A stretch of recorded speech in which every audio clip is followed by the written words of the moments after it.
It's the bye-week edition of the Recruiting Rundown. Welcome in, everybody. Kendall Smith and Wes Mitchell joining you here on Gamecock Central. It's time to talk some recruiting, and this week, South Carolina's on a bye, so we get to reset a little bit here, Wes, talk about what's to come this season, talk about what has been, talk about some exciting recruits that South Carolina is really making a hard push for. So first and foremost, bye week. Is it going well for you so far? Yeah, it's good. It's always good. We got, I think Gamecock fans feeling a good bit better right now because the way Saturday went than they would have otherwise. I mean, Kendall, it would have been a little bit miserable, I feel like, for this bye week if it had gone the opposite way. But South Carolina fans feeling good, team feeling good, 4-3, and a big game with A&M coming up after the bye. This is not really recruiting related, but I don't know how I feel about two bye weeks so close together. I'm not really a big fan. Like, I feel like it's kind of adding a little bit of a jolt to the season. It doesn't feel as flowing as it does usually. So I don't know. What are your thoughts? Yeah, I like 2 bye weeks. I think maybe them being separated out a little bit more would have been good. By the way, are you getting emails about the recruiting rundown over Are you there? getting some little dings, I some I hear notifications? people dinging you wanting to talk South Carolina recruiting there, I They think. But, do. Yeah. Yeah.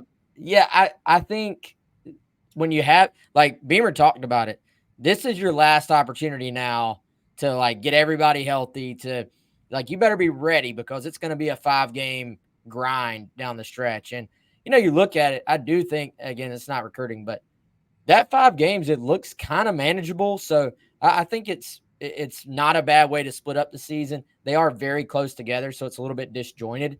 But for Carolina, it is kind of an opportunity get everybody healthy again, and then sort of put all your focus into basically what is a 5-game just sprint to the end. Okay, so let's talk about the bye week a little bit more. Obviously, South Carolina getting ready, getting prepped for their game against Texas A&M next weekend, but they're coming off of a big win at Oklahoma. You use whatever momentum that you possibly can in the recruiting world. How is South Carolina going to spend this bye week in terms of recruiting, Wes? Yeah, so I think Kendall, and we'll have more details later on GamecockCentral.com.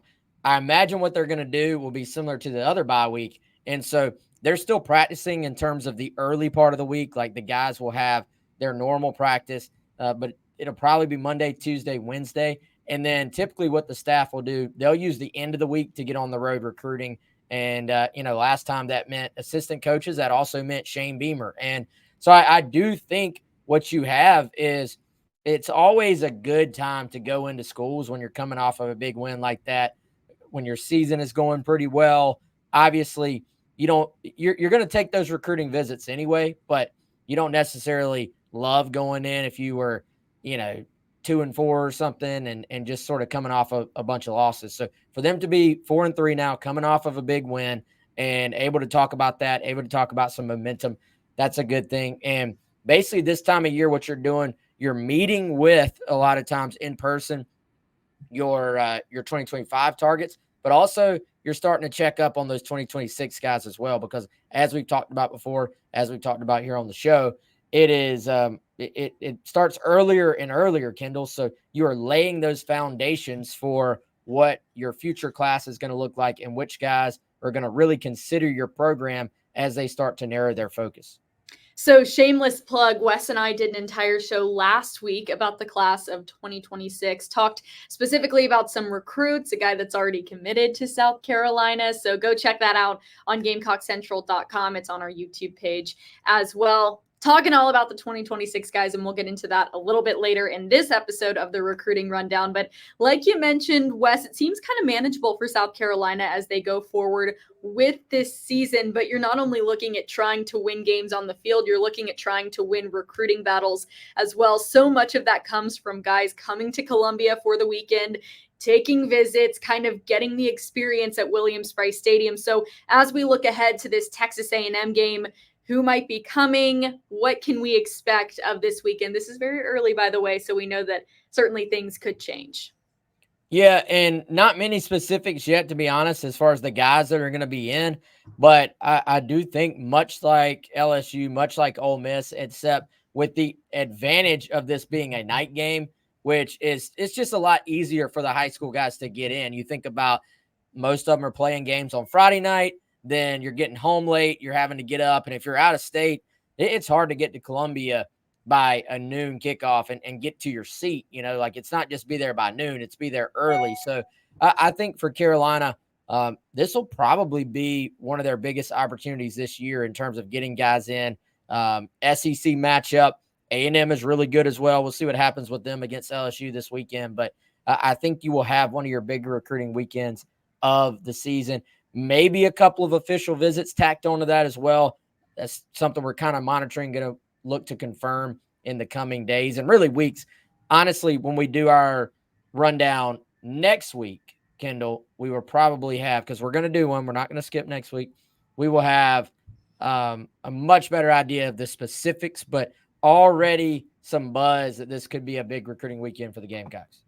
Okay, let's get into talking about these 2026 guys as promised. A name that has been circulating around over this last week or so since he decommitted from the University of Georgia is Jared Curtis, quarterback in the class of 2026 out of Nashville, Tennessee. South Carolina's kind of been in the mix with some of the schools that he has named off in terms of who he's interested in. Are there any new developments as far as Curtis's recruitment goes, Wes?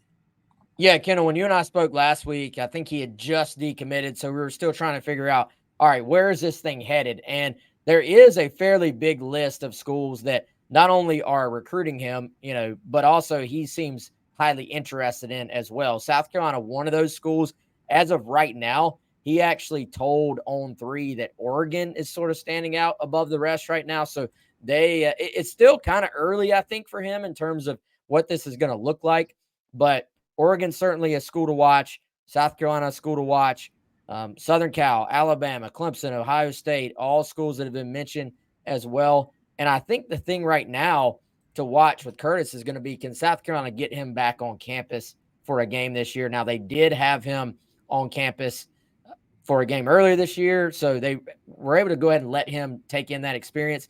And then the question becomes, if they don't get him back for a game again, what does his recruitment look like in terms of timeline? And I do think he sat down with On3 earlier this week. I do think it seems like he's going to take his time. So I don't think necessarily a requirement for Carolina to get him back for a game, but certainly a requirement if he wants to extend the process out, keep going through the process into the new year, into the spring or things like that, then South Carolina would obviously be looking to get him back to Columbia at some point during then. So a guy that clearly, if you're Carolina, you're not going to just land Jared Curtis easily. Like it's going to be a battle. He is now, according to On3 and the On3 industry ranking, the number one quarterback in the 2026 class, a 5-star guy officially. So it's going to be a big boy battle, but South Carolina, I think, is in it. And Kendall, also a couple other things you and I didn't even talk about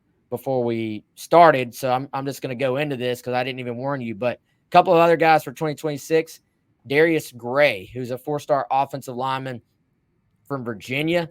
He just received from Steve Wiltfong earlier this week a prediction to land with South Carolina. And so that's another guy, someone we've interviewed a couple times on Gamecock Central. Another, we're seeing this 2026 class start to sort of take shape for South Carolina. Somebody else to keep an eye on. Now, I will warn, I've kind of checked on that myself. I don't think necessarily that Gray is close to making a decision. You never know. Like, kids can change their minds about when they're going to decide. It does seem like he's going to continue to take some visits. So I wouldn't take that prediction to mean like, okay, done deal, he's going to commit to South Carolina. But I do take that prediction to mean that Darius Gray is someone South Carolina is in great shape with and somebody that Gamecock fans should really be paying attention to.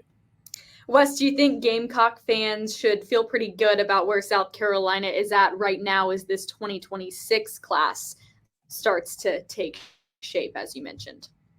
Yeah, it kind of reminds me a little bit, not this sort of current class, but the class before that. And, remember how like Dante Reno was committed so early, and then you had this stretch where it was kind of early, like January, February, March. A ton of those guys went ahead and committed to South Carolina. And we're obviously not even to that stage yet for 2026. and you already have several guys committed. You also have a couple of guys, one who's already committed in Jordan Gidron, who would have been 2026, but is reclassified. You have a guy in Donovan Murph, who is a 2026, reclassified to 25, not committed yet, but you feel good about where South Carolina is. So those are guys that would have counted towards that class that I think they're already in good shape with. So I really like where they are in state with this class. And I think if you look historically for South Carolina, when they're winning, it's because they're keeping guys in state, and they're off to a really, really good start in terms of building a in-state foundation for 2026. Well, I have to say I'm very excited to see how the Texas A&M weekend pans out. From the recruiting side of things, we will certainly keep you updated on GamecockCentral.com with the list as we get it. That'll be something we get into next week on the recruiting rundown as well. So definitely stay tuned for that. But it's the bye week, so a chance for South Carolina to reset, a chance for all of you to reset as well. Enjoy your weekends. I will say, even though I personally am not a huge fan of how close I felt like the bye weeks were this year, it is a little bit of a relaxing thing to enjoy a Saturday and not necessarily have to worry about a game. Would you agree? Oh yeah, you get to watch all the other games too. Like just sit back, watch the other teams have the misery of winning or losing a close game and all those things, and you can just enjoy it. Doesn't the college game feel a little bit more like the NFL though, and just like you've got this bye week, but then it's like if teams can still lose 2 or 3 games and they're like, hey, we still might be a playoff team. Like it is a little bit different. It feels different playing so many games and having such a long college football playoff now. But hey, the games are still super exciting. So I'm excited, Kendall. I've really enjoyed this college football season. I've loved since the beginning how every weekend it feels like there are games with super high stakes and they're really quality matchups between teams. So I think from that standpoint, it's been really fascinating to watch this season. And really, anybody can beat anybody. And we've seen that. I feel like there's not one clear team where I'm like, yeah, that's the team I think is going to win it all at this point. And I think that's why the college football playoff and the way that it's reshaped itself and how it's going to be this season will be interesting to watch. So anyways, we'll get into all of that at a later time, not necessarily recruiting news, but just something that came to the top of our minds here today on the recruiting rundown. But we appreciate all of you for watching. We hope that you enjoy the bye week. South Carolina will be back at it next weekend under the lights at Williams-Brice Stadium against Texas A&M. And you better believe there will be some big time recruits in Columbia, South Carolina. So for Wes Mitchell, I'm Kendall Smith. Thanks everybody for joining us here on the recruiting rundown. We'll be back at you with another one next week.